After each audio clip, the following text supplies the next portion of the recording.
all for agreeing. So recording will start soon, but I think it's recorded. All right, excellent. So thank you, Lindsay. Awesome. So like I said, I'm Lindsay, Director of Career Services and Advising. Please, you're a nice size group. If you have questions as I'm going through anything, just type them into the chat, and Sam can kind of take a look at that.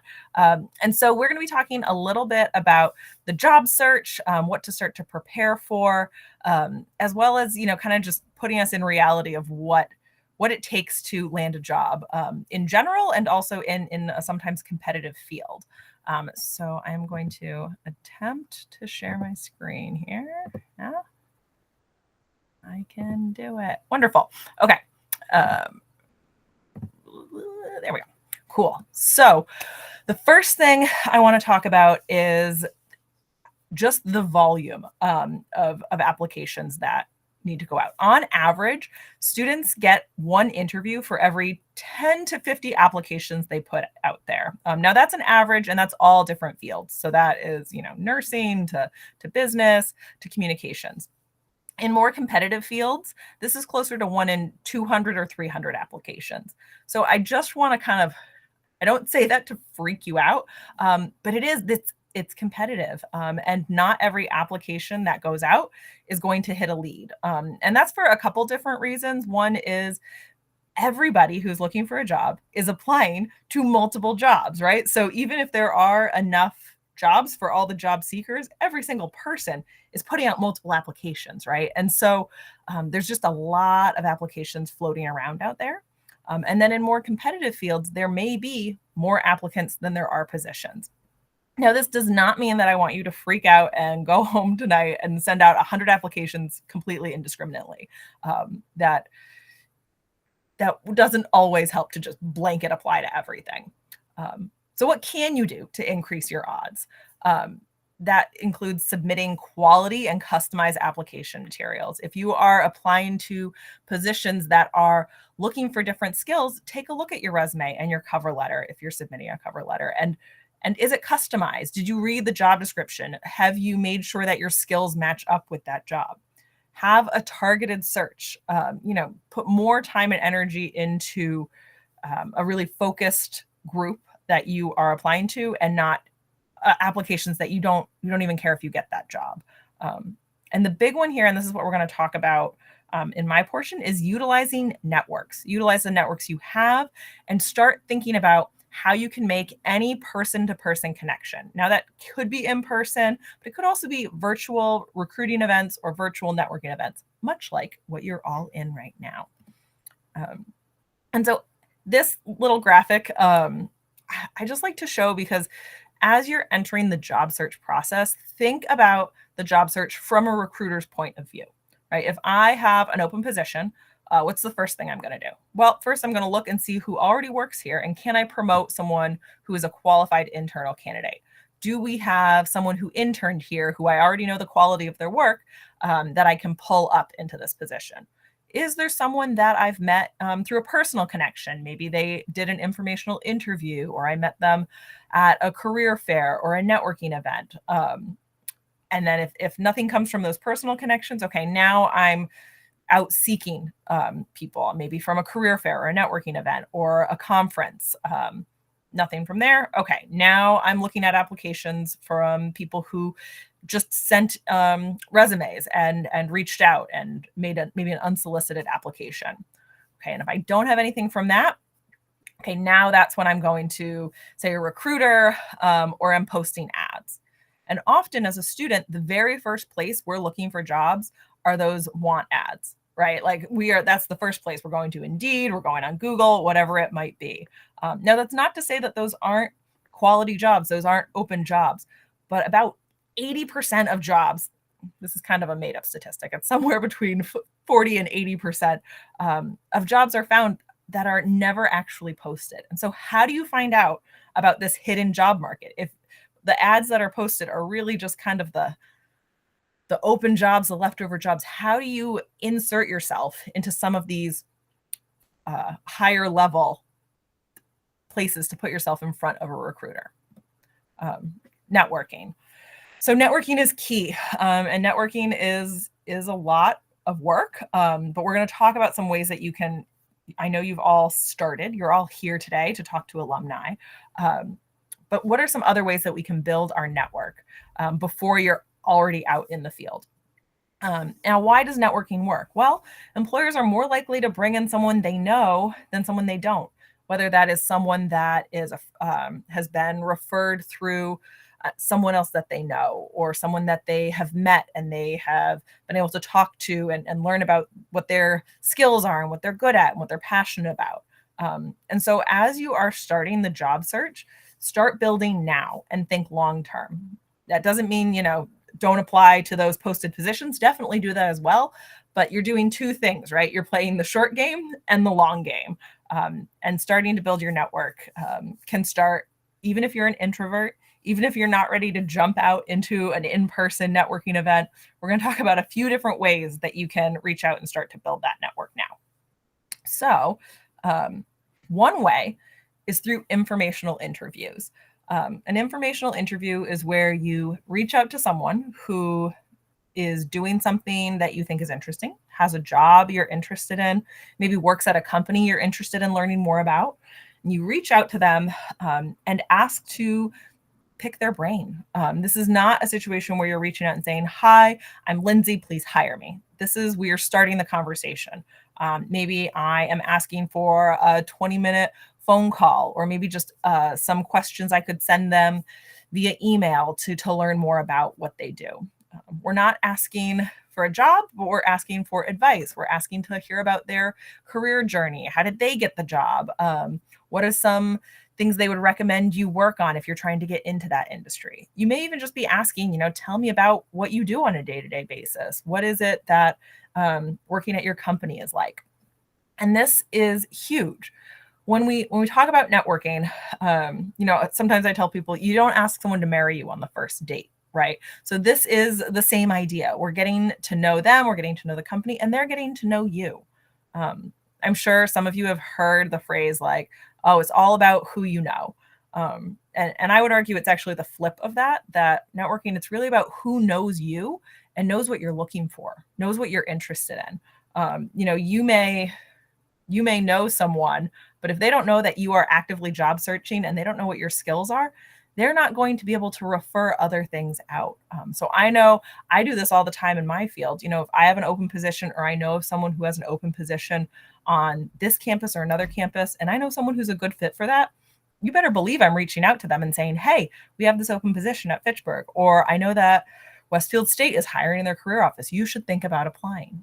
That is how you find out about some of this hidden job market, is that other people in your network know what you're looking for and know what you're good at. And when they see an opportunity arise, they're like, "Oh, Jeff would be perfect for this. Let me send it over to him." And so it's a little less scary if you think about it as just a conversation versus, "I'm going to reach out to someone and say, please hire me," right? You're just getting to know them. These are skills you already have from making friends, from starting a new class, working on a group project. You're just tweaking them a little for a new audience.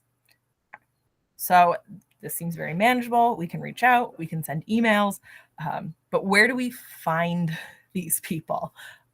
So that is the next thing that we're going to talk about. So one place to find people to connect with is LinkedIn. Little reaction of either like show of hands or a thumbs up. Who has a LinkedIn account? Hey, look at that. Oh, I'm so proud. Great job. So LinkedIn can be great. It is great for keeping track of the people you do meet, whether that's classmates, faculty that you may have had, people who have come on campus, connecting with alumni. So it's one way, is a great way to kind of keep track of all of those folks, and in a professional setting where you might not necessarily want the people from your internship to be on your Instagram. Maybe you do, but it's a good way to keep track of people and their contact information, but it's also a great tool for some career research. So one thing that I like about LinkedIn, I like lots of things about LinkedIn, but is to use the alumni tool. Now you can do a search for anything. So you can search your field, whether that is film and video, or you're searching for graphic design, you can just search for these people and companies up here. But I like to start with alumni because you already have a shared connection there. And if there's one thing I know about Fitchburg State alumni is that they are very giving with their time and they are very kind. And so, if you reach out to someone who's a Fitchburg State alum, often the answer is, yes, I'd love to talk to you about my job. Yes, I would love to tell you about how I got into this field or this company. And so you go to Fitchburg State's page, we click on alumni, and you can filter by all kinds of things. You can filter by where do they work, where do they live, what do they do. So we'll do media and communication, because why not? So you can filter by what you're looking for. You could do keyword, you could do a certain job title, and you can kind of scroll through and find folks who are doing what you want to do. And so you may find, I did not pre-pick someone. We are searching live here, but we may take, let's just pick someone. We'll take this person. So you can go and you can reach directly out to that person, but maybe you're feeling nervous about doing that initial outreach. Okay, so let's talk about one step back. Maybe you just do a little light cyber stalking, right? Where we are taking a look at someone who has a job you're interested in and working backwards. Okay, so what did they do for their internship? Where else have they worked? What organizations have they participated in? And you can kind of work backwards and get ideas of places you may want to reach out to. And so it doesn't have to be all or nothing. If you are feeling nervous about reaching out to someone, sort of cold and just seeing what comes of it, start with just doing some light fly on the wall, let me see where people are. And then if there's someone who is doing something you're interested in or works at a company that you're interested in getting into, reach out to them, send them a message through here, introduce yourself and say, hey, I see that you are a digital content creator for Worcester State. Like, would you be willing to talk with me about what you do? And I'd be willing to bet 9 times out of 10, the answer is yes. Usually when the answer is no, it's because that person doesn't check their LinkedIn often enough. It is not a negative thing. And so that is one way that you can find people, using the alumni tool, or searching just by company if there's a certain company or field you're trying to get into. Another way to find folks is by going to events. This is one of them. So great job, 10 points for today. But what is going on campus? Are there events going on that you can connect with, whether it's an event through our office with like an internship fair or a career fair? Are there speakers coming to campus? Are there different shows? Are there things that you can go to where there are other people? And you may not even be thinking about these as events where they're geared towards building your professional network, but thinking, okay, where are the events that there are alumni? Where are the places that I can meet people and talk to them about what I'm doing? Handshake is one place where you can find these events. So you can also use it to search for jobs and internships, but it's also a great way to find virtual events. This is where all of our events for career services and advising are posted. We're winding down for the semester, so there's not too many on-campus events left. But companies, particularly larger companies, will do virtual events that you can just pop into. It's a great way to learn about a company, and potentially connect with a recruiter, even virtually, is much better than not connecting at all. So this is another place where you can take a look for some events that might be in your field. It's also helpful for events if you are looking to maybe relocate outside of central Massachusetts, right? And so this is a good place to find, national events as well.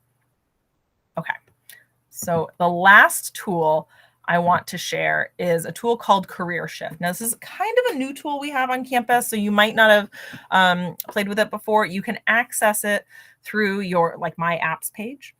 So now Career Shift is it's a job searching tool. So you can use it to search for jobs and internships. And you can save searches. You can filter by all kinds of fun things, and save your jobs and do that for the whole search process for posted positions. But what I really like Career Shift for is for building your network. So over here, you'll see you have a section for jobs to search for jobs and manage them. But you can also search for contacts. And so I have done some saved searches. And so we can do, okay, I searched for people that attended Fitchburg State that are in the multimedia game and graphic, what was the whole title of this? Graphics software industry within, I guess I didn't do the area, so we'll just do that for now. And you can search and it will pull up the professional contact information for people that fit this category. So this is, it's kind of like Google organized, right? And so it will pull people up and you can take a look and find folks that might fit what you're looking for. And again, we are not reaching out to, Edward Settle and saying, hi, please hire me, right? We're starting with that get to know you conversation. And so it can connect to LinkedIn. And you can also take a look and say, okay, I'm interested in this company. I'm going to then go to company details, learn more about the company. I can save this company. I can look for other contacts at this company. Maybe the person who was in the Fitchburg network, is the CFO, and that's not particularly helpful for you. You want someone who might be in the development side of things. But what I also like is if you find companies that you're interested in, if you come down here, it will tell you who is that company's, who are their main competitors. And so if you are the kind of person who likes to go down the rabbit hole on TikTok or Twitter or whatever it might be, welcome to your new obsession. So this is a great way to start thinking about, okay, who do I want to connect with? What makes sense? Are there places that I can start reaching out to, whether that is to send my application materials or just to start connecting and building that network? So when I'm ready to sort of launch, I have people that I can lean on and who know who I am. So that is a new tool. It's really fun. Now, I don't expect everyone to, again, like go tonight and like go message 100 people.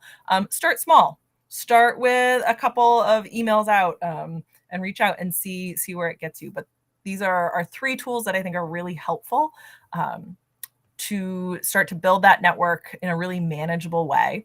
And just kind of get it started. So I want to make sure that's about the end of what I have. Does anyone have any questions? I know I threw a lot of information at you.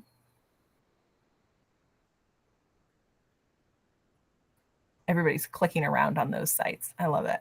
And so you also have access to career services and advising as a current student and as an alum. So for current students, you can pop into our office. We're on the 3rd floor of Hammond.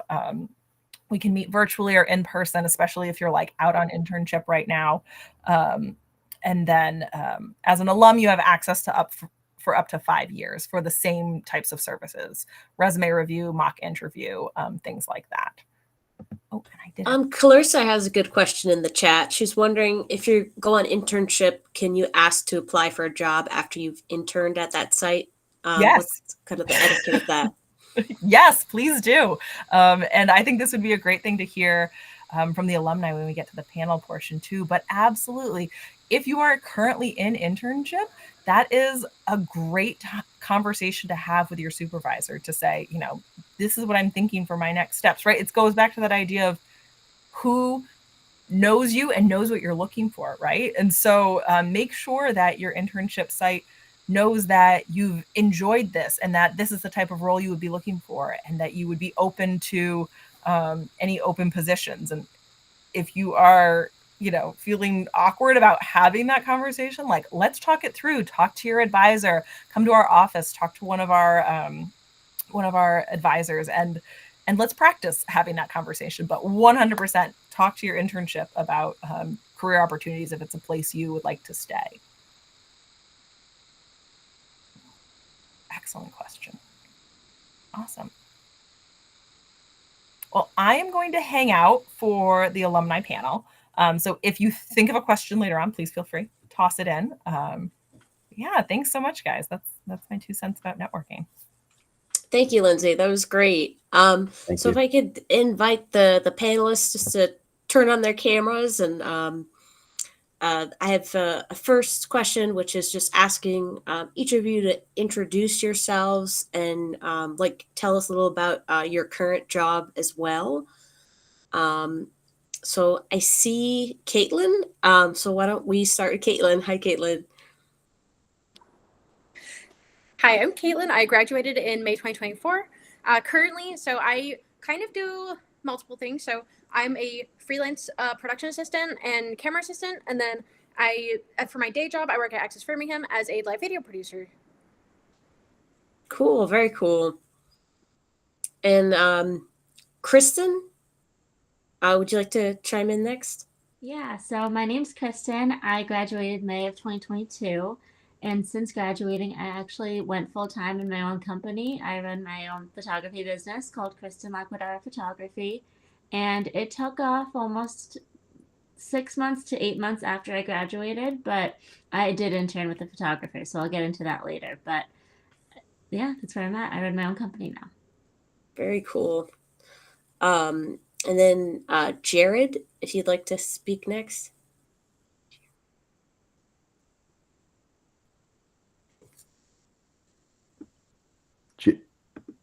Jared, are you there? Muted? Sorry about that. I was muted. Okay. I'm Jared. I graduated in May 2025. I work in sports videography primarily. I'm currently working 3 different part-time jobs at some Division I schools. Brown, Providence College, and Harvard is where I'm at right now, as well as doing some freelance stuff on my own. Oh, that's great. And Ryan?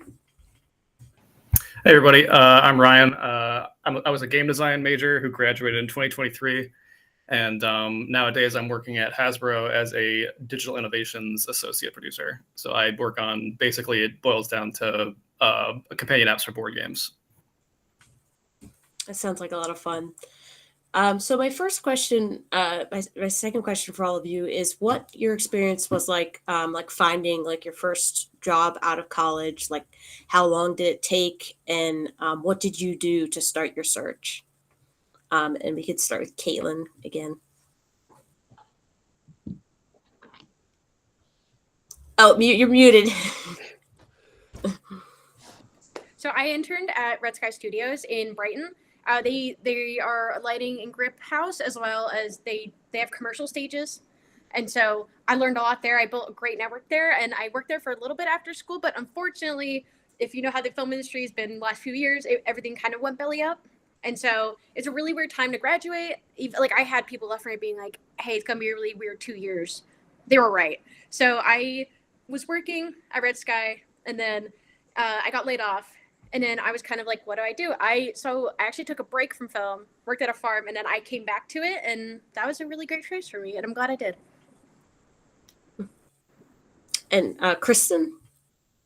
So it was a little bit different for me. I knew that I wanted to end up at the end of the day working for myself. So finding a job wasn't like finding a first step of like finding someone I could mentor with was something really important to me, as opposed to just finding a company to work for. I was looking for more of a mentor at the end of the day. So what I did was I reached out to a bunch of photographers, some that were local to me, some that were not so local. I even reached out to people in California, just to kind of gauge what it was like to even be in that industry outside of college, because I only knew it from being a part-time photographer and part-time student at the same time. So I was never in the like understanding of what it was like to be full-time. So that's what I was looking for. And so I reached out to, I want to say, like 20, maybe 30 photographers.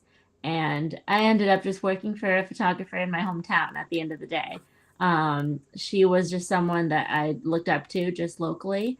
And I ended up becoming like her editor. I worked lighting assistant. I went on her shoots with her. I ended up second shooting weddings. So I just kind of shadowed her and kind of learned the ropes of everything. And then it's funny, now I got to the point now that I run my own business. She works for me now. So we kind of traded places a little bit. she second shoots for me now. So it's kind of cool how that unfolded, but that's what I'm doing now. Great. Jared? I interned at Holy Cross Athletics, which is a Division I college in Worcester, and it was actually there that it kind of connected me into my first jobs. A couple employees there connected me with an employer at Harvard as well as an employer at Providence College. So it kind of goes back to what Lindsay was talking about. It was actually really valuable just talking to people there and getting to know them. And once they kind of saw some of my abilities, they thought I could be good fits at those other places that they had connections with. So it all worked out pretty well for me in that way. And Ryan? I actually did an intern out of college, and in fact, I did the game studio capstone for my last year at school, which I think is comparable, in my opinion, to like the experience you would get doing an internship. So any game design students, like, you know, game studios where it's at. But what I did manage to get out of school once I graduated was I managed to land a job about a year after I graduated with a QA company. So I was doing like software QA for like a 3-month contract, and that was a good little like springboard that kind of got me off the ground. But I didn't end up getting my current job until like, you know, about a year ago. So it's been some time. That's great. I guess my next question is, like, when you're interviewing for a job or meeting a new client, what do you do to make a good impression in that meeting? Like, what are some of your strategies for that? Caitlin? So I think the best thing that somebody ever told me, I can't even remember who told me, which is such a shame because I'd go back and thank them now, but it was somebody at Fitchburg State, but they told me at every job you audition for your next job, and this is really true with freelancing. So it's like, you have to like be on your game with everybody who you talk to, be professional, be pleasant to be around. That is half the battle. You can make mistakes. You can make all the mistakes you want, but if you are pleasant to be around, chances are you will probably get called back. And like, just being a good person is just a huge part of it. And I think people kind of don't realize that, because it's like, you never know that one offhanded comment you said could keep you from getting a job. And so that is kind of the best, just like be ready for anything, like even stuff you're not necessarily comfortable with. Obviously don't do anything that you feel that you are not able to, but challenge yourself, and kind of, if you openly challenge yourself, people see it. Even people who don't even know are watching see it. And that's how I get a lot of my jobs. Like, I will literally just get a random person texting me being like, hey, are you available to work these days through these days? I heard about you from so-and-so. I'm actually on a job right now. I got my job from the gaffer from my last commercial. And I was production assistant, and I'm a production assistant. But like, talking to that gaffer and getting his phone number literally got me a full week of work. And so just be pleasant is the biggest thing. Kristen? I think the biggest thing for me is separating being a business owner, being a person. So when people reach out to me, I want to make sure like they're not talking to just a company, they're talking to me. So I put a lot of my personality into my business, and when people reach out to me, and that's like the first impression at that point. They reach out to me, this is my chance to like show them who I am as a photographer, but also just as a person. And I want to make sure that we're compatible on not only what they're reaching out for and what they want at the end of the day for their photography, but also what kind of person they want to work with, and personalities do we match? Because at the end of the day, that's gonna result you into a better product. And also separating, like, you don't want to be best friends with your client at the end of the day, but you also want to be a familiar and friendly face. So maybe you're not texting them, but you're emailing them, and knowing how to make those professional but also personable. Great. Jared? A strategy I'd recommend is just being confident in yourself, just knowing all of the preparation you have done to earn that interview, and going along with that, also being honest, being upfront about your abilities, not lying about what you can and can't do, because that's something that could get you into trouble down the road in the job. Just be honest about what you're good at, what you can improve upon, and I think that serves you well in the interview and in future interviews as well. And Ryan? Definitely asking the interviewer questions, I think would be one of mine. Of like, it shows that you're interested in the company you're applying for. It shows that you're interested in their job. It shows that you're interested in talking to them while you're on the job. So just being like personable in the interview is a big step. And I think I agree with what Jared said for sure, where it's like, you want to be confident, but you also don't want to be, you don't want to sound arrogant, right? Like you don't want to sound like you're a know-it-all and you kind of like, you're new at this, right? So you want that to come across, because people tend to appreciate it when you're being humble about something, you don't know how it works, and you're asking them for advice. Like people genuinely tend to think that's a good quality to have. Great. Those were all great answers. So my next question is, how do you keep finding work consistently? Many of you are freelancers.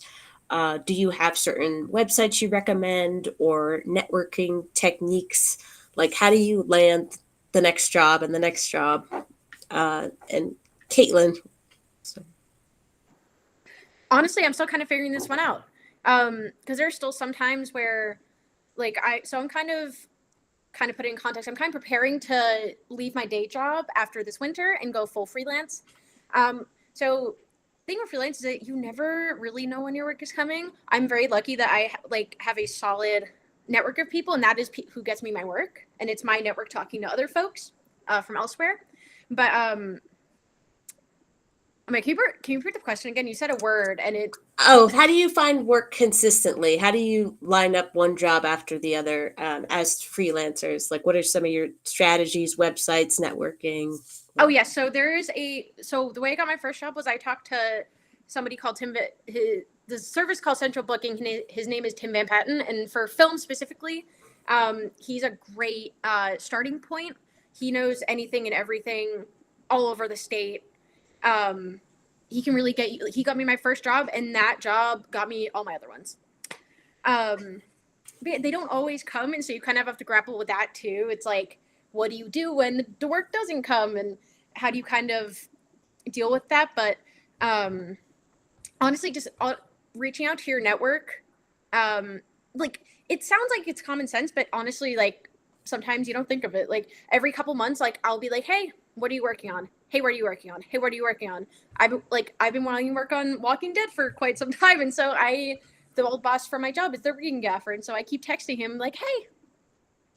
Obviously, do not do that with somebody you are not familiar with, but reach out to your network. They're there for you. They want to help you. They want to see you be successful. So use them. They want you to.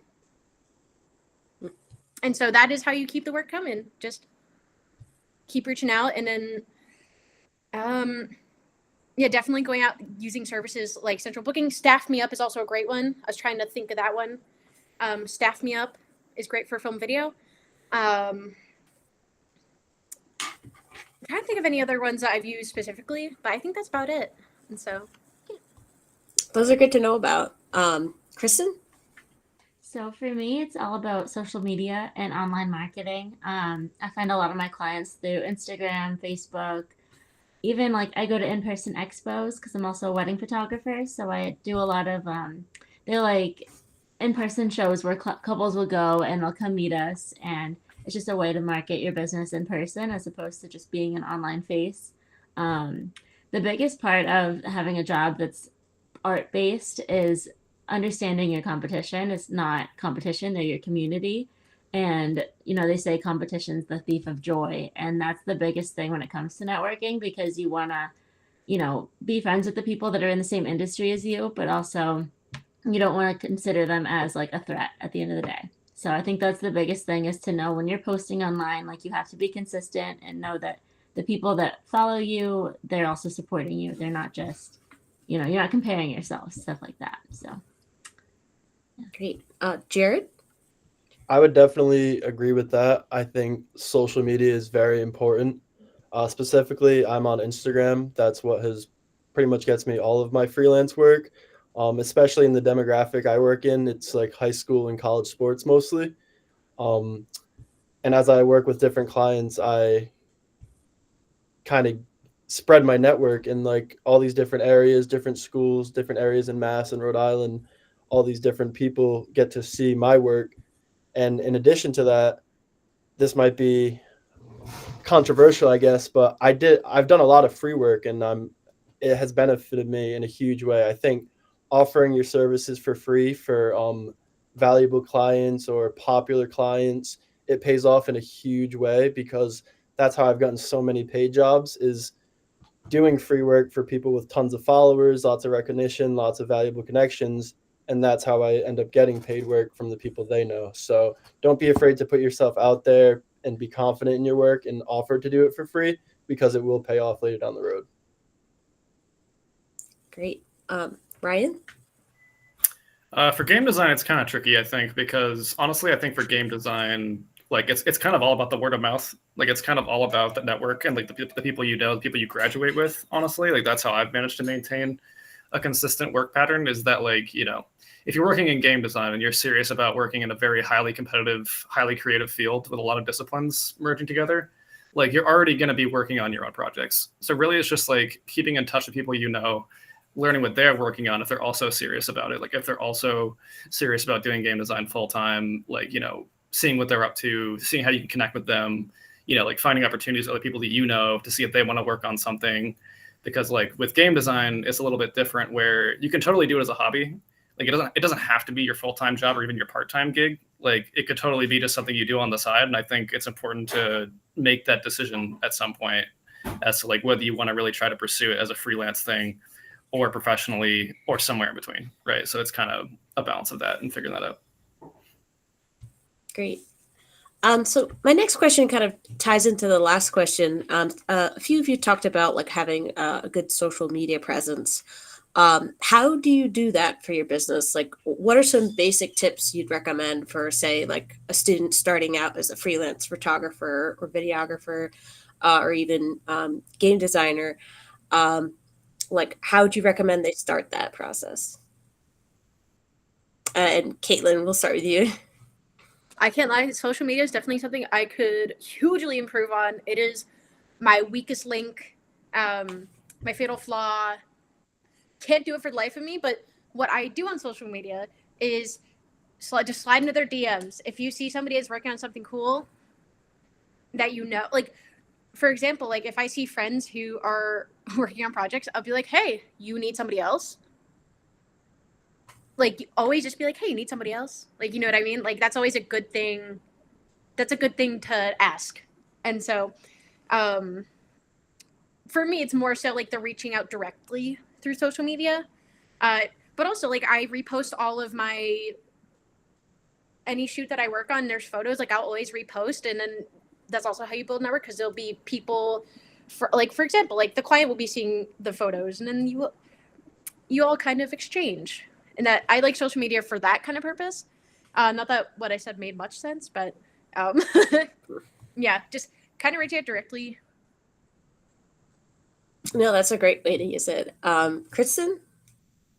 I think the best thing is to just be super consistent about it. Whether or not you have content to post, make the content. So go do free shoots like Jared said, or do like if you're second shooting for someone, see if you can use the photos as well and like kind of network that way. Instagram lets you collab with people when you post, so sometimes that reaches their audiences as well. So that's a big way to grow as well.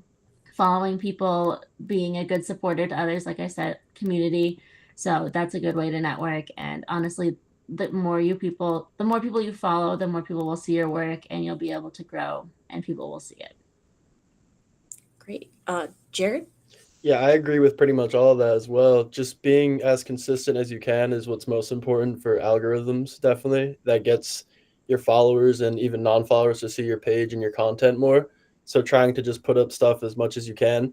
And the collaborations, I can't stress the importance of that stuff enough. That's what has grown my page exponentially. The collabs with the bigger accounts, like if you just post photos of an athlete, it's not going to get as much recognition as if you collab with them, because all of their followers will see it, and then they'll be like, who took the photos? And you already collabed on it, so they can just click on your page really easily. I cannot stress the importance of collaborations enough. And then also what she talked about, following relevant accounts is super important as well. A lot of times when I'm at games, I like to introduce myself to the other photographers and videographers and see if they have Instagram pages. And that ends up being really beneficial, not only to inspire me and see some of their content, but additionally, they will sometimes hit me up for gigs and stuff if they can't take it and if they like my work. So I would definitely recommend like following relevant accounts like the photographers and videographers, but even in my case for sports, like teams, organizations, schools, things of that nature, just putting yourself out there. If they click on your page and see stuff that they like, that's another connection you just made. So that's how I'd use social media. Great. Ryan? This is also a weakness of mine, I would say. I'm not very good at like keeping up with the social media presence. Like I'm much more of a boots on the ground, like, you know, like working in the trenches kind of guy. And so I tend to keep my head down and focus on what I'm good at, which is like, you know, working with other people in small teams and like, you know, pushing my creative agenda forward. So it's like, you know, I'll do my best to like keep in touch with what people are doing, especially on LinkedIn.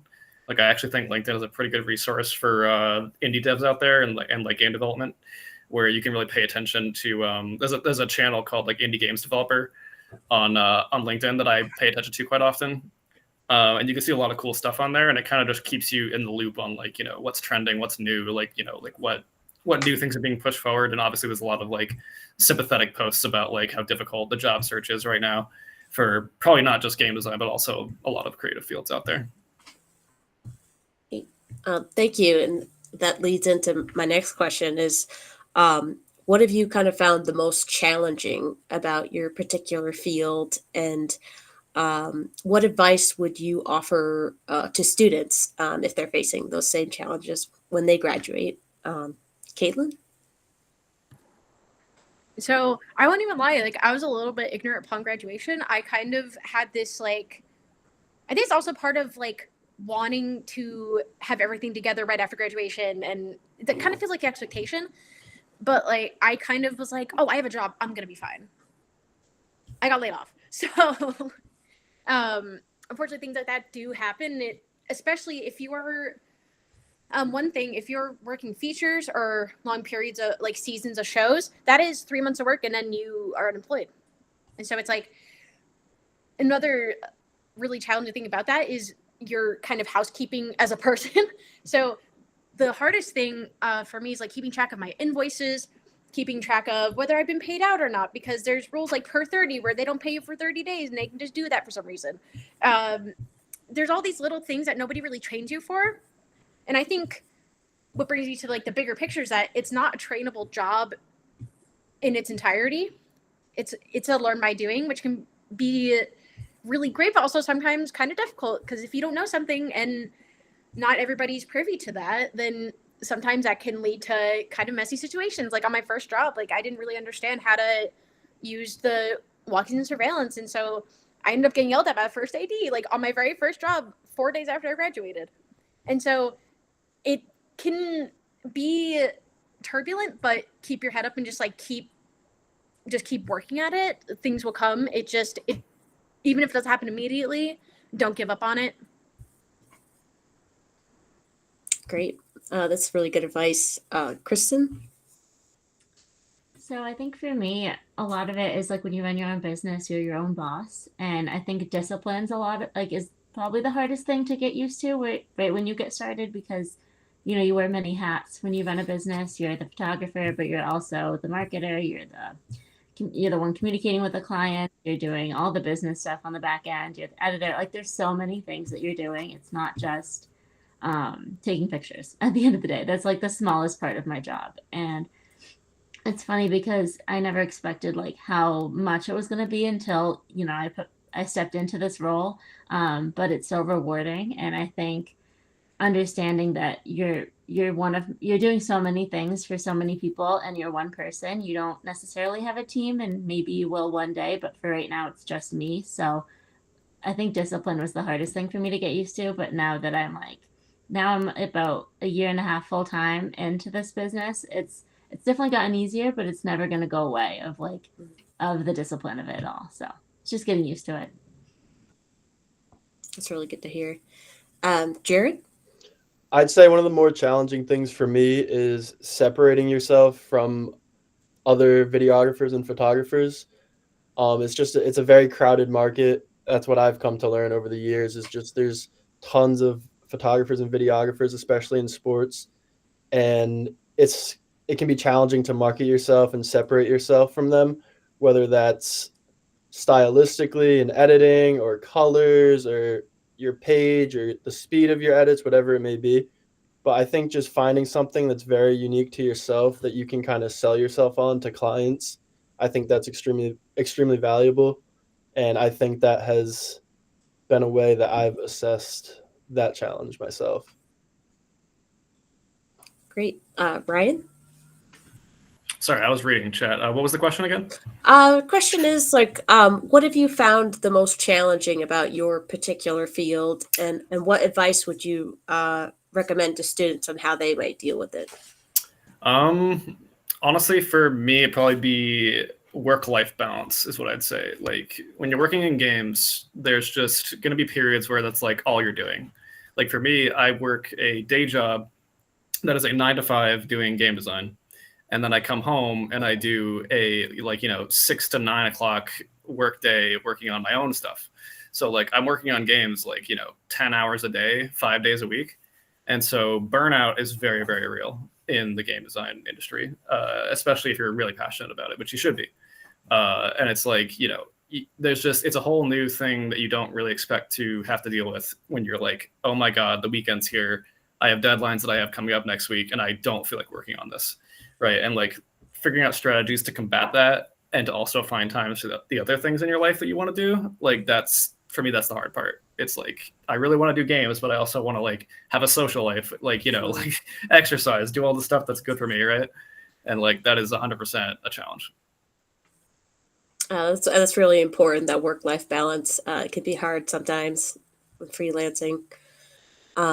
My last question for the panel is, what is a piece of advice you'd wish you had gotten when you first graduated about your field or the job search process?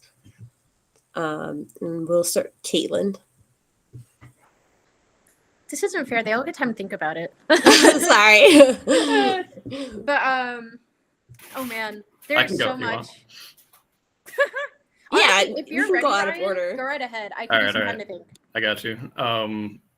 So for me, I really wished I would have known how much of a percentage the job success rate was based on just being in the right place at the right time when I first started. Because when you first start, you're like, everyone tells you it's all about your resume, it's all about your skill set, it's all about your network, it's all about, all the things about you, right? And you don't consider all the stuff that's not about you. Like half the time, when a company's looking to hire someone, they're looking for that to fill that role within a very small amount of time compared to the time that you've spent looking for a job, right? So really I'd say half the battle is just being the right person at the right time for landing a job, right? So my advice is don't beat yourself up. That's what I would tell myself going back. It's even though you didn't get a response from that recruiter, even though you didn't get you got ghosted by that one company, you get a rejection or something like that. Most of the time it's not you. Don't think that all of a sudden I'm a failure because I didn't get that one role that I really wanted. Right. It's usually that's not the reason. And sometimes you won't know the reason. And you just gotta keep moving on. Great. We'll jump to you, Caitlin. However you'd like for this last round. But I've thought of what I wanted to, but my along with the other stuff I said, every job is audition for your next job. Remember that sentence. It will take you far. I've remembered it for the past 3 or 4 years. I think it was Zach Lee or somebody with a really big brain told me. And again, it's just all the things that you think are common sense. Rethink it again. Also, one thing, just never stop asking questions. You are not stupid. You are not stupid for asking questions, because even though you're graduated and you have this piece of paper that says, yes, I know what I'm doing in my line of work, it does not mean you know everything in line of work. And that brings you, don't act like you know everything in your line of work. You most likely will not get called back ever. Especially in, you have to know your environment as well. So it's Boston's a very small film TV community. People talk. Do that with that information what you will. But it's just, you are always learning, and don't be afraid of that. That is the biggest thing for me. I am still learning how to do different positions now, even after graduation, a couple years later. I switched my mind about what I want to do. And so it's just like kind of take that in and learn all the things. It's so much fun. Kristen?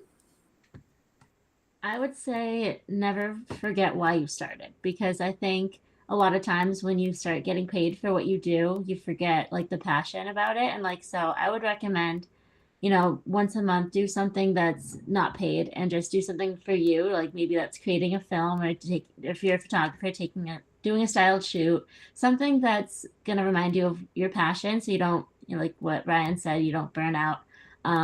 But also just remember, just always back up and to remember why you went into this field to begin with. I think that's my best piece of advice, because oftentimes when you start getting paid for what you do, you forget that it's also a hobby and a job at the same time. So, Jared? My advice would be build up your portfolio.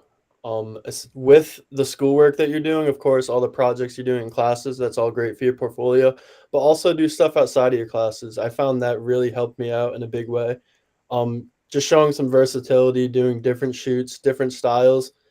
A lot of people are going to have a degree, but how many people will have a vast portfolio with different bodies of work that employers can look at? I have found that very valuable myself. So that's advice that I would give, is start early and often building your portfolio. And that also allows people to see the progress you make from early on to how much better your work gets as it goes. Yeah, I'd second that one big time. Great. Thank you all so much. Those are all the questions I have, but we're going to open it up to the students now. I think there's already a few questions in the chat. So I'm just going to scroll up. Do you want me to help you manage that a little bit? Yeah, if you don't mind, Jeff. Sure. Yeah. So Veronica wrote a lot, so I'll just pick them like a little bit at a time. Let's see. So how important was your internship for you in finding work? I can jump in on that one. My internship was extremely important. It's quite literally the way that I found my jobs. Although I didn't work at the site that my internship was at, it was the people that I met there that connected me to my job. So the internship in a related field, it's extremely important that you do a good job there and that you talk to people and you're friendly and you showcase your abilities, because it's exactly that method that ended up getting me my first jobs. Oh, Caitlin, you could jump in for this. Oh, okay. Yeah. So kind of going off of that, my internship really set up my network. And honestly, like I didn't even know I wanted to freelance when I started interning there, but they really helped me realize a lot of things about my own career that I was kind of unsure about. And but the people I met there, like for example, like one I met in electric, who's actually my 481 overhire sponsor. And so it's like your internship is planting the seeds for your future network, is the way I kind of see it. Yeah, they are the people who got me in touch with Tim and Patton and all these other companies that I got to work with, and I'm very grateful because I still get jobs from my internship all this time after, just because I was there January 2024, and they're like, "Oh, you work, right?" So it's like, yeah.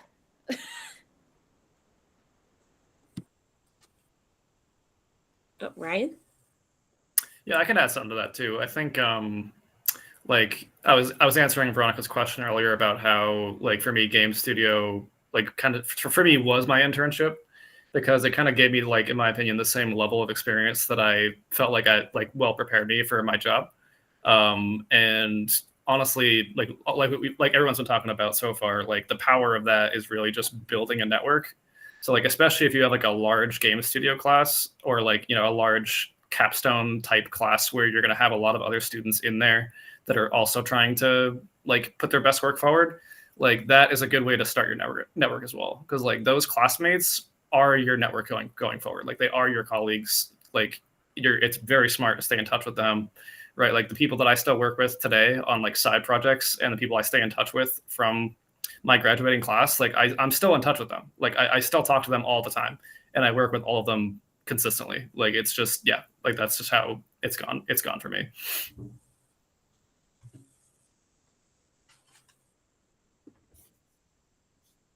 If you're working freelance and gig to gig, what's your annual income like? Do you supplement those jobs with out of field work like office or retail? I can kind of jump in here. So I do have a day job, so I do supplement my income with other work, which I'm very lucky that I might be able to stop doing said work and I might just be able to self-sustain, which is ideal. But don't. What was the question like in full again? Oh, it was yeah, it was basically let's see, sorry. If you're working free, yeah, what's your do you supplement your freelance income, your gig to gig with work that's out of your field or your discipline? Yes. And so while I was doing freelance, like I said, I worked at a farm. I did a lot of odd jobs, and it was and I will say it was also a really great mental break. It kind of takes you away, and I feel like that really helped me kind of get it together and really put my head down and be like, I want to do this. But for income, so it really depends on what job you have, where you're working, who you're working for. I'll give examples. So my jobs kind of vary. So for example, like my average rate is 300 per day as a PA. But also, like, I've gotten jobs where I've worked for 200, but I've also gotten jobs where I've worked for 700 a day. It really depends on who you're dealing with. There's not an expected amount freelancing, which is also one of the parts that can be a really big struggle. But you just can't be scared. You just have to kind of like throw yourself into it. It's like, it is scary, but it's very exciting. Even if it's uncertain. Kristen? Yeah. Oh yeah, sorry. I think, like she said, it is a big risk. I was able to go full time fairly quickly after graduating, but it didn't start that way. I had started my business when I was 16, technically, but it didn't go full time until I graduated. So I was able to really build it up at an early stage. I think that's what propelled me to start so soon. But if you don't, you can start anytime. You can go full time like when you're 50. It doesn't matter. So as long as you're making something from it and you're able to like put it towards a future goal, having another job is not a problem. You can have another job and you can still be a photographer, a content creator, whatever you are, and it still can be just as successful. That's just my 2 cents. I would agree with what Kristen said. Freelance can definitely be challenging to be consistent at times, but I'm grateful to have a big network and to get gigs, but you're not going to get 40 hours a week of freelance gigs on a regular basis. So I think it's understandable to have another job on the side if you're interested in freelance, to continue just always building that as a side hustle. And then maybe eventually it can be your only hustle. So that's what I would say to that. Nick has a question for the group. I don't know if you want to ask it or if you'd like me to ask it.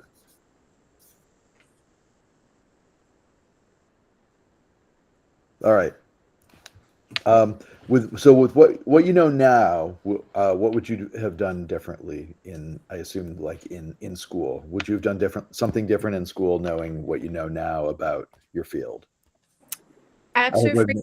I hope I'm interpreting that the way you intended, but Sorry, I'm going to jump on this one because there's one example that was like, it's like glaring in my mind. So it was like senior year. I freaked out over my internship. Don't do that. It doesn't help. It did literally nothing for me. I can't lie. My internship, one of my interviews was the worst interview I've ever had in any it's the worst interview I've ever had. But I had to pick myself up, dust myself off, and be like, okay, we're gonna figure it out. And so I didn't get to work for the company I wanted to work for originally, but it turned into something that was just as great, if not better. And so, just you'll be fine. Your internship can help you break in, but it does not constitute it does not constitute what you do outside of graduation. And I feel like when you're kind of thinking about your internship, like so many people really lean heavy into it. They're like, oh, what am I going to do? What am I going to do? And I'm like, well, again, it can be helpful, but it's not going to determine your fate of what you do after graduation. So just, you'll be fine. Don't freak out. I can jump in. I would recommend utilizing your resources. In my opinion, just going to classes and doing the work is the literal bare minimum. I think you should try to speak with your professors, and some professors offer time outside of class. I would recommend taking them up on that. All the different kind of events on campus, related or not related to your major. I think just taking advantage of all of those, because you're only there for 4 years. Luckily, Fitchburg is great in that the alumni can always connect back, but just being in person, just taking advantage of that kind of stuff, I would definitely recommend doing that. And stuff like this.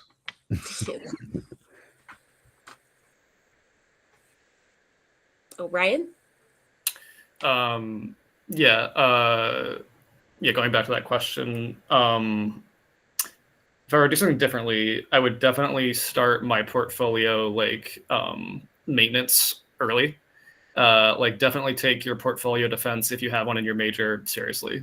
That is definitely the first indication as to where your trajectory could be for what you're trying to look for. And the professors usually do a great job at informing you as to where you should go. Funny enough, when I went for my portfolio defense in game design with my professors, they told me that Hasbro was the one thing they could see me doing. And funny enough, guess where I am now, right? And so they know what they're talking about when it comes to your portfolio, right? And definitely anyone you ask that knows their stuff will give you some good advice on your portfolio, right? So your portfolio is definitely very important. And I wish I had started it earlier, because what ended up happening was that I kind of just made something for my portfolio defense, and it was pretty good. It was solid. And then I basically spent 3 months after I graduated only working on my portfolio. So it can become a lot of work if you don't maintain it, and you don't want to be in that situation, because you run into the same problem that comes with other projects that take up time, which is that it can burn you out. You'll get tired of working on your portfolio if you have a lot of content you need to put in there, and chances are you do, right? Chances are you do have a lot of stuff you want to show. So yeah. Oh, Veronica, I see you have your hand raised. Hi. Oh wait. Oh. Okay. I do have a mic. Hi.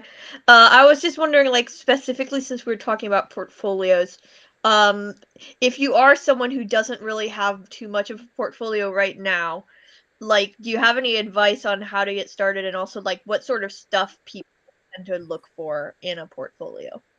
Yes, please. I would say, I've mentioned this, but definitely just do it, make your own content. So direct a styled shoot or direct a styled video or film production that you're going to create. Just get a group of friends together and make something. If you don't have anything to produce that you can pay or get people can pay you for, make something for free and just do it in your free time. Because remember, it's a passion as well as a future job.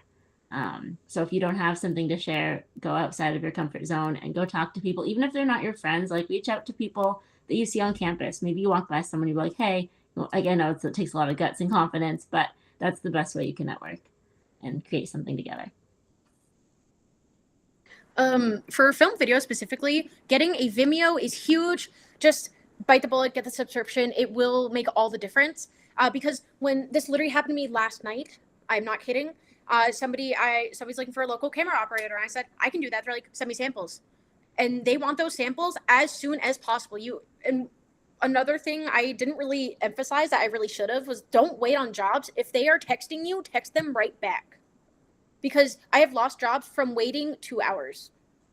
And unfortunately, in film video, that is pretty common. But, sorry, I have to backtrack to what I was saying. But,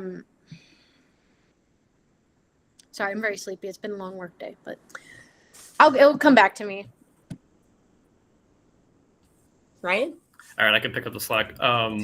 So I am What I would say is that for portfolios, especially in game design, like you really want to show your process, and that's probably like been beaten to death with other sources of inspiration that you've seen before, I'm guessing. But like, it really is true where basically well, actually, what I'd say is that you want to show your process, but you want to show, not tell. Like you want to show and have minimal amount of text, because one thing that people hate when they're looking at a portfolio that's supposed to be creative is like they hate looking at a wall of text. Like they don't want to look at your portfolio and shrug and go like, ugh, like I have to read this whole thing about this person who's too overconfident about what they're talking about here, right? Like you don't want people to have that impression. And so for me, it was really helpful to learn how to like chunk out information and really like isolate what you want to highlight as being important and the most like, like your key skills that you want to highlight on any given project. Another thing I would say is that like, it sounds simple, but like only include your best work. And that it sounds like a simple statement, but really what it means is like you have 5 projects that you think are your best work, like cut it down to 3, right? Like find the common threads that you think are being duplicated in your portfolio and cut it down so that you're highlighting very, very specific things on each individual project. Because most of the time a recruiter is only going to look at the first one that has that example, right? So you want that one to be the strongest, and you don't want to leave any wiggle room for like which one they could look at. Clarissa, sorry, Elin, you were going to say something? Oh, sorry. They're talking about Vimeo, so I kind of want to touch on that because it is a big thing for film video, especially going into internship. So what I did, and I still use this format to this day, and it works pretty well. So like Ryan said, choose your 3 best pieces of work, and it depends on what skill sets. So for example, if I am sending samples for camera operation work, I'm going to get a showcase. And again, like I said, bite the bullet, get the subscription. Once you do start freelancing, you can write off on your taxes, which is a great thing to think about as you move forward in your career. Everybody's nodding their heads like, yep, freelancers know, write it off. But get so you have your Vimeo with your showcase, and do not forget to write tailored resumes. And this can kind of go for any of these fields. So it's like, if you are applying to a very specific job and you like, especially if this is something you're really deeply passionate about, tailor your resume specifically to that job. For example, I have a production assistant resume, and I have an assistant camera resume. And so those are they look very different. And so just prepare for the job you want to do. Don't just put a bunch of your work out into the ether and expect it to stick. That will not happen. I could add something too. Going off what Ryan said, definitely just prioritize your best work. Put that up front on your portfolio. I think when employers click on your site or whatever, you want that to be the first thing that they see. And then as far as getting started with your portfolio, more directed at the question you asked, I think doing something you're passionate about, I think that it makes it easier to create, and then you can just get into a workflow and make something fun. But you might think you don't have a lot of portfolio work, but if you think about all the coursework that you've already done, just going back at some of those projects, a lot of that stuff is very useful and can definitely be used for a portfolio. So I'd recommend going back and seeing what things kind of apply to your major and seeing if any would be a good fit to add to your portfolio. Ryan? Yeah, I can add one more thing to that based off what Jared just said. Like your best work doesn't have to be finished is one thing I'd say, right? Like you don't have to include full projects if you're doing like a game project or like a film or video type thing. Like it doesn't have to be a completed work. It could literally just be like a really good feature that you worked on. And like there's so many portfolios that I've seen that's literally what it is, where it's like, especially for like programmers and stuff like that, like they'll have like one really good feature that they implemented that they can explain in full and have like basically written documentation on. And often that's enough to show a recruiter like, hey, this is what I did. And oftentimes when you're presenting a project, like usually you want to make it look pretty, right? You want to be like, here's this whole game that I worked on, but like really you didn't work on the whole game, right? You worked on this small part of it. And so like, that's what the recruiter actually wants to see is like, what is the small part you worked on? And is that small part good, right? Like that is what's reflecting you, Some great tips here. Clarissa, I saw you had your hand up for a while, so we'll take your question. Thanks. So right now, when I'm in the process of going on internship, I've already selected internship site, and I already cleared it out with child sides. And my question is like, it's kind of funny story. This was the first internship that I interviewed before, got the position, and immediately chose that one because the second choice was was Soundtrack Group in Boston. It was like specifically work with sound, and that's why I described to child sides. But after a long time of thinking, which was like about a week of just like waiting for Boston to reply back to me, I decided to just go with the first recommendation, which surprisingly is local and local in Fitchburg, like in Leominster. And now I'm just a bit nervous because I did like decline the offer, like not well, it wasn't necessarily an offer, but just like declined that not available to go to that site to like do an interview, all that. So I guess my question is like, even if you didn't interview at that site specifically, can you keep the contacts of that individual and like go back to them, just like even if it's just for getting info of the company? I'll jump in. Yeah, totally. You declining an internship says nothing about you. And honestly, like, it kind of maybe says to them, like, hey, somebody else wanted you. Like, maybe, like, it kind of shows that competitiveness and your skill. But you could, unless, like, for some reason there was some bad interaction, you should totally be fine doing that. I think I probably did that with a couple of mine, to be honest with you. I applied to a couple internships and I went back after graduation. I was like, hey, are you hiring? Like, you didn't hire me for internship, but I would love to be with your company. That happened with Rule Boston Camera specifically for me. But yeah, no, that is totally cool. As long as you're keeping up your professionality, and you're all good. Yeah, they really like sent an email to the intern manager saying like, hey, I'm unavailable, but thank you for the opportunity and your time. So yeah, I was just very nervous. Like I might have squandered an opportunity. Thank you so much. That really reassured me.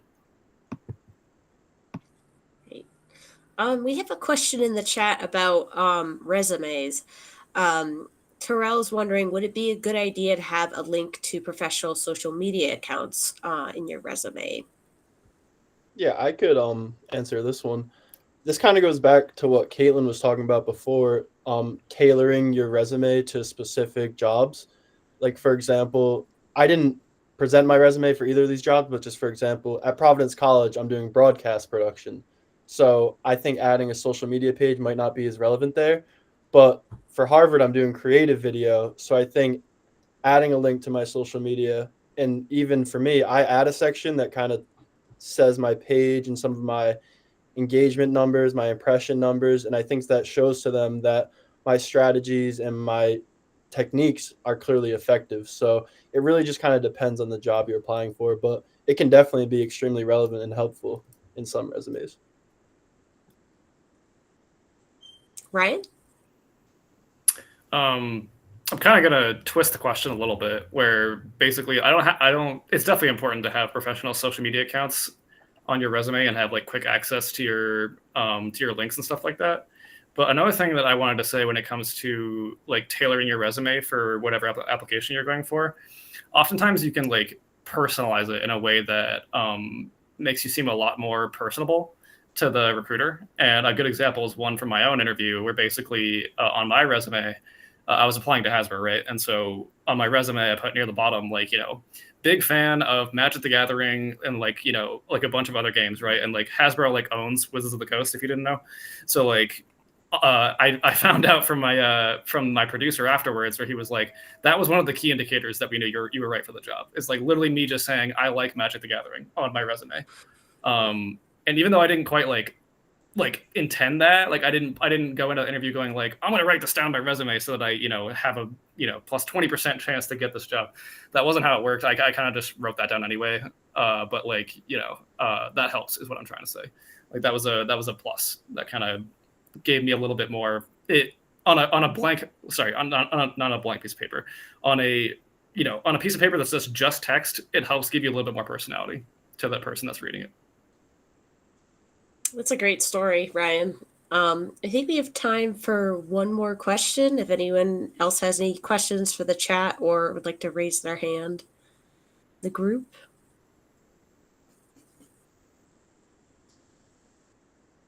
Actually, I saw a question from Veronica that I really think I would love to touch on, because it is one of the things that nobody tells anybody going into the industry.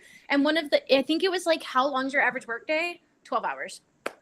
Just preparing you. The film video world is kind of crazy. Most days are 12 hours long. I actually, obviously, please take care of yourself. Keep a work-life balance. It is so important. I just learned the consequences of that like 2 weeks ago. I worked 11 days straight. Don't do that. That is not good. Learn by not doing is the way I like to put it. But yeah, you really have to put your nose to the grindstone and really, really just work and work and work. It's a lot of hard work, but once you get into it, it is so much fun. If it's what you want, it'll be great. And you'll be great. So, but yeah, it is 12 hours, just so you know.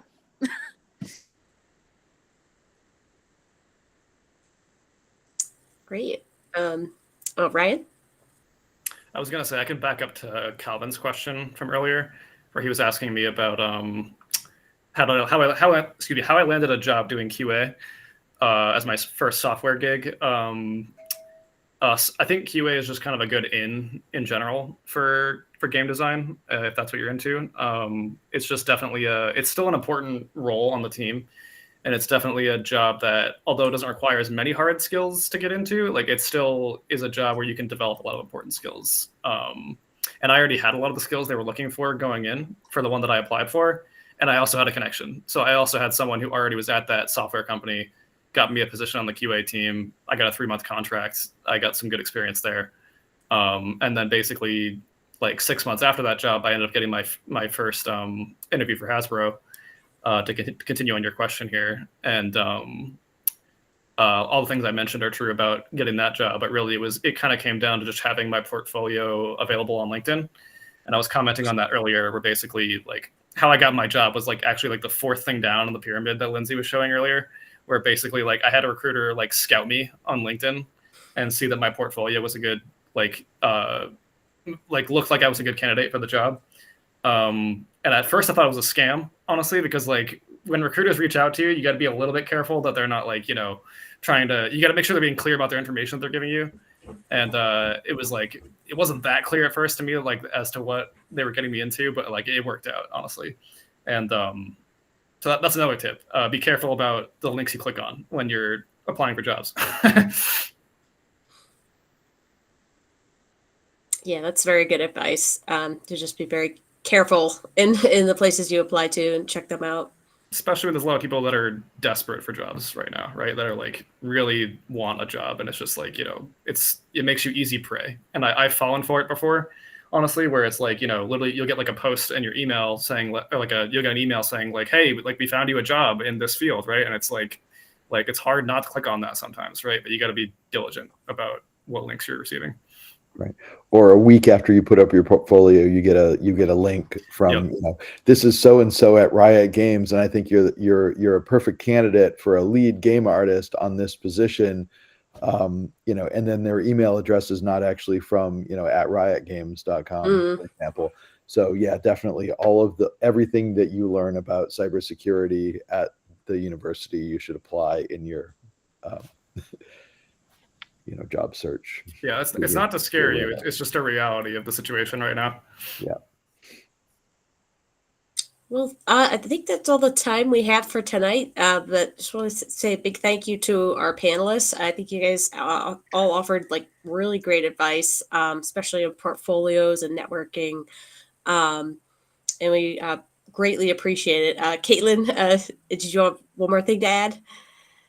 I have a question. Is there like information that we can leave for the group or anything, or like any way that they have to contact us, or do you already have that? Or I mean, if you would like to share an email or your website with the group, I can pass that along to people, but just want to make sure we have your permission to do so.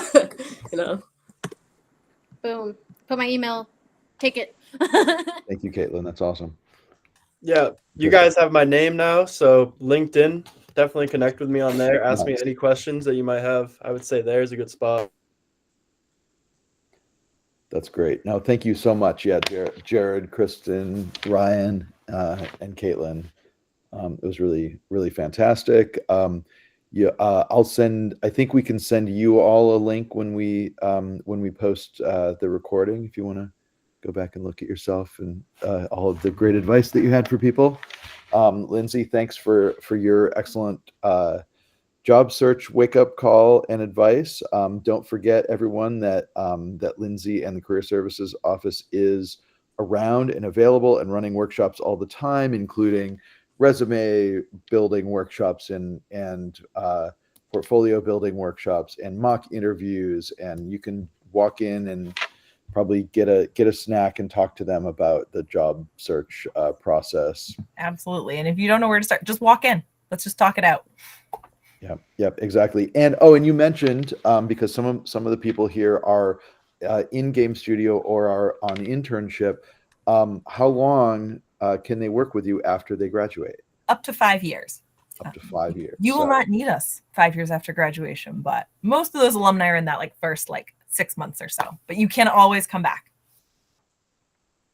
Awesome. Well, I promised to end at 8:30, and here we are. So thank you all so much. Thank you, Sam, for organizing this, and Lindsay, and see you all soon. Thank you guys so much. Thank you. All right. Thank you. Take care. Bye. Bye. Have a good one. You too. Thank you. Thank you. Thank you.